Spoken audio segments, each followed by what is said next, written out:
दोस्तों शुरू करने से पहले डिस्क्लेमर की वीडियो सिर्फ और सिर्फ एजुकेशनल पर्पस के लिए, यहाँ पे आपको इन्वेस्टमेंट एडवाइस नहीं दी जाती है। तो वीडियो को देखकर आप सीख सकते हो और इन्फॉर्मेशन को ले सकते हो।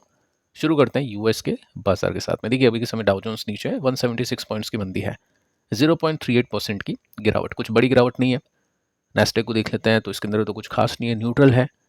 फैंग की बात करते हैं तो ये भी न्यूट्रल है। तो यूएस के मार्केट के अंदर टेक कंपनीज ठीक कर रही है, बाकी डाउ जोन्स अभी थोड़ा सा नीचे है। कुछ बड़ी खबरें क्या उसको चेक कर लेते हैं। तो यूएस के स्टॉक्स लार्जली अनचेंज है, यानी प्लस माइनस कुछ खास नहीं है। रिटेल सेल्स का डेटा आउट हो चुका है जो कि फास्टर देन एक्सपेक्टेड है, बट स्टिल प्रॉफिट बुकिंग वहां पे देखी जा रही है।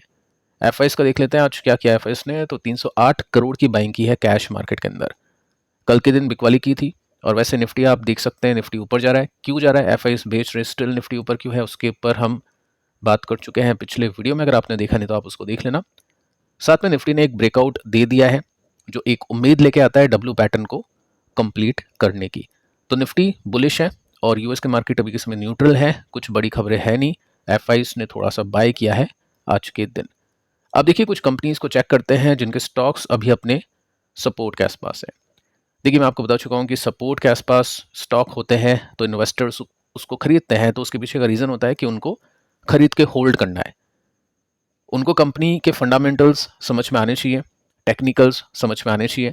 अब देखिए फंडामेंटल्स के साथ में टेक्निकल्स देखें तो आपको फंडामेंटल्स शॉर्ट टर्म में वीक देखने को मिलेंगे, और टेक्निकल्स की बात करें तो ऑब्वियस है वो भी आपको वीक देखने को मिलेंगे। तो वीकनेस में खरीदने का मतलब है कॉन्ट्रा बैट, कि आप मार्केट से अपोजिट जा रहे हो। मार्केट को लग रहा है कि वो कंपनीज नियर टर्म में अच्छा परफॉर्म नहीं करेगी, लेकिन आपको लग रहा है कि अभी नहीं तो चलो आगे चल के कंपनीज अच्छा परफॉर्म करेगी। तो जब भी कोई इन्वेस्टर स्टॉक को सपोर्ट पे लेता है तो उसकी एक्सपेक्टेशंस होती है लॉन्गर टर्म की। कुछ क्वार्टर्स उसको लगता है कि अच्छा परफॉर्म शायद वो नहीं करें। और जो भी इन्वेस्टर रिकवरी आने के बाद में, जैसे ये सपोर्ट है उसके बाद में रिकवरी आती है, तो यहाँ पे जब भी इन्वेस्टर बाय करता है रिवर्सल्स के बाद में, उसकी उम्मीद होती है कि उसको रिटर्न्स थोड़े से ज़्यादा जल्दी मिल सकते हैं, क्योंकि टेक्निकल्स उसमें पॉजिटिव हो चुके हैं और फंडामेंटल्स भी उसमें पॉजिटिव हो चुके हैं।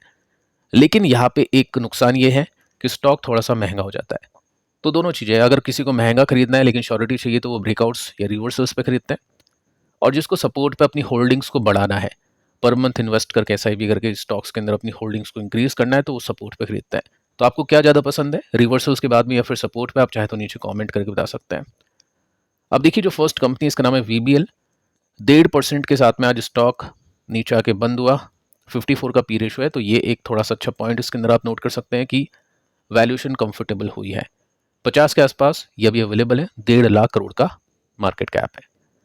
सो इसमें नंबर्स देखेगा इन्वेस्टर के नंबर्स कैसे जा रहे हैं। कंपनी बहुत खराब तो परफॉर्म नहीं करी ना, तो पिछले क्वार्टर में इसने अच्छा परफॉर्म किया, 30% के साथ में ग्रोथ है।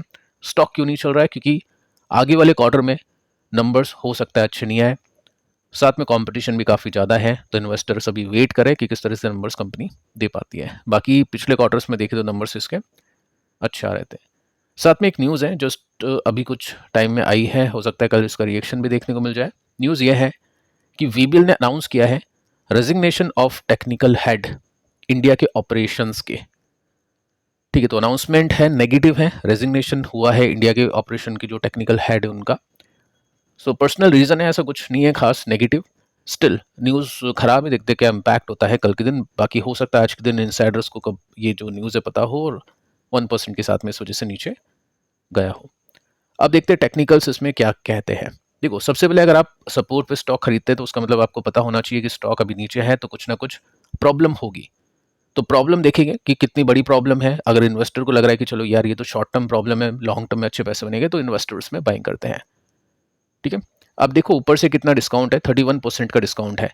तो जब भी स्टॉक ऊपर से नीचे आता है तो दो तरह के डिस्काउंट्स होते हैं। एक तो स्टॉक की प्राइस का डिस्काउंट जो कि आपको यहाँ पे देखने को मिल रहा है 30%। एक होता है वैल्यूएशन का डिस्काउंट। तो पी रेशियो का डिस्काउंट और स्टॉक के प्राइस का डिस्काउंट, दोनों डिस्काउंट्स होते हैं तो उसको सही डिस्काउंट मानते हैं, उसको एक्चुअल डिस्काउंट्स मानते हैं। कभी कभी क्या होता है, स्टॉक का प्राइस नीचे जाएगा लेकिन कंपनी की वैल्यूएशन ऊपर जाएगी, तो वो सही नहीं होता है। ठीक है, तो उसमें आप देखोगे ना, तो यहाँ पे आपको दोनों चीज़ें नीचे जाते हुए देखने को मिलेगी। तो 31% ऊपर से नीचे है जो कि एक अच्छे डिस्काउंट्स मानते हैं। सेकंड आप देखोगे तो आपको पता चलेगा कि स्टॉक अभी अपने इस सपोर्ट के आसपास बढ़ने की कोशिश कर रहा है। ये एक इसका और सपोर्ट है। तो जो भी इन्वेस्टर लॉन्ग टर्म के हिसाब से देखना चाहते हैं वही ऐसी कंपनीज को देखते हैं, बाकी रिवर्सल्स ब्रेकआउट्स का वेट करता है। कंपनी में ऐसी फंडामेंटली कोई दिक्कत नहीं है, कंपटीशन है, पेप्सी का ब्रांड है, जितनी वैल्यूएशन कंफर्टेबल होगी उतना ज़्यादा सपोर्ट इसका मजबूत बनता जाएगा। नेक्स्ट जो कंपनी है इसका नाम है एचसीएल टेक। 1% की तेजी आज के दिन इसमें दिखी, 4 लाख करोड़ का मार्केट कैप, 23 का पी रेशो है, तो इसकी भी वैल्यूएशन काफ़ी कम हुई है, डिस्काउंट इसकी वैल्यूएशन में मिल चुका है, जो कि अच्छी पॉइंट है। साथ में अगर आप देखोगे तो पिछले कुछ क्वार्टर में इसने डिसेंट परफॉर्म किया था, 1% मतलब सिंगल डिजिट के साथ में ईपीएस मिस बीट का मतलब इन लाइन नंबर्स हम बोल सकते हैं, ओके नंबर्स हम बोल सकते हैं। अब इसमें एक न्यूज़ है, अच्छी न्यूज़ है, इसका भी इम्पैक्ट हो सकता है कल आपको देखने को मिल जाए कि AI first marketing platform HCL tech ने लॉन्च किया है, जिसका नाम है HCL tech Unica plus. Martech यानी मार्केटिंग टेक के अंदर 94 बिलियन डॉलर्स की अपॉर्चुनिटीज है, तो उसको टैप करने के लिए, उसको कैप्चर करने के लिए कंपनी ने इसको लॉन्च किया है।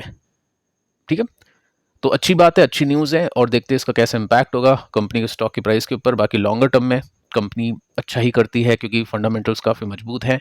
ऊपर से डिस्काउंट की बात करें तो 26% डिस्काउंट्स इसमें देखने को मिल जाता है। सपोर्ट को देखें तो स्टॉक अभी थोड़ा सा ऊपर है सपोर्ट से, लेकिन स्टिल 26% का डिस्काउंट है और ये लाइन सपोर्ट की रेखा इसको मान सकते हैं। ठीक है, तो ये भी कंपनी है जिसका स्टॉक अपने सपोर्ट के आसपास है।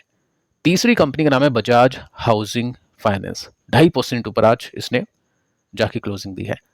अब देखिए पॉइंट ये है, वैल्यूएशन में डेफिनेटली ऊपर से डिस्काउंट है, स्टॉक के प्राइस में डिस्काउंट है, बट अगर बाकी कंपनीज के साथ में इसका कंपैरिजन करें, चोला के साथ में, बजाज के साथ में, एसबीआई कार्ड के साथ में, तो ये महंगा दिखता है।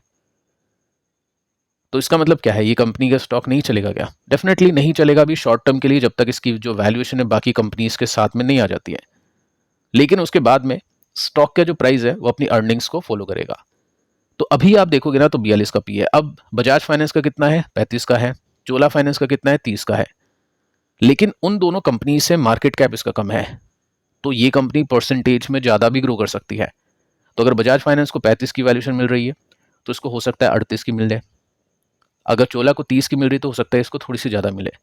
तो अभी 42 पे ऐसा तो नहीं बोलूँगा कि डिस्काउंट में है या बहुत अच्छी वैल्यूएशन पे, लेकिन हाँ ओके वैल्यूएशन पर ही आना शुरू कर चुका है। अब इसमें नंबर्स को देख लेते हैं। नंबर्स मिस बीट कर रहे हैं, यानी ओके नंबर्स आ रहे हैं। और इसमें एक न्यूज़ तो नहीं है, बट एक हाँ रिकमेंडेशन बोल सकते हैं, आर्टिकल बोल सकते हैं, कॉल बोल सकते हैं। मोतीलाल ओसवाल को ऐसा लग रहा है कि नियर टर्म में रिकवरी के चांसेस इसमें नहीं है। और रीज़न क्या है इसके पीछे का? वही वैल्यूएशन।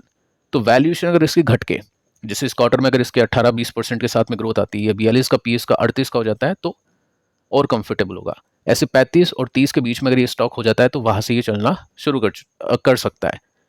तो वो चीज़ आप इसमें देखोगे। वैसे अगर मैं देखूँ स्टॉक में तो 38% का डिस्काउंट है, वैसे एक्चुअल डिस्काउंट तो ज़ीरो है, क्योंकि अभी जो वैल्यूएशंस बाकी कंपनीज को मिल रही है उससे ही महंगाई है।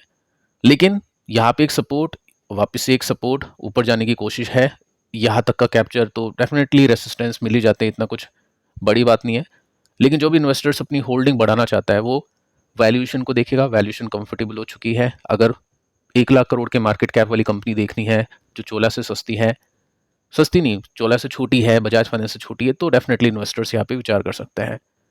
तो इन तीनों कंपनीज को आप देख लेना, स्टडी कर लेना। बाकी पिछले वीडियो को भी आप देख लेना, यहाँ पे हमने कुछ ब्रेकआउट्स, रिवर्सल्स वाले स्टॉक्स को डिस्कस किया है। मिलते हैं कल किसी और वीडियो में किसी और इन्फॉर्मेशन के साथ, तब तक के लिए शुभ रात्रि।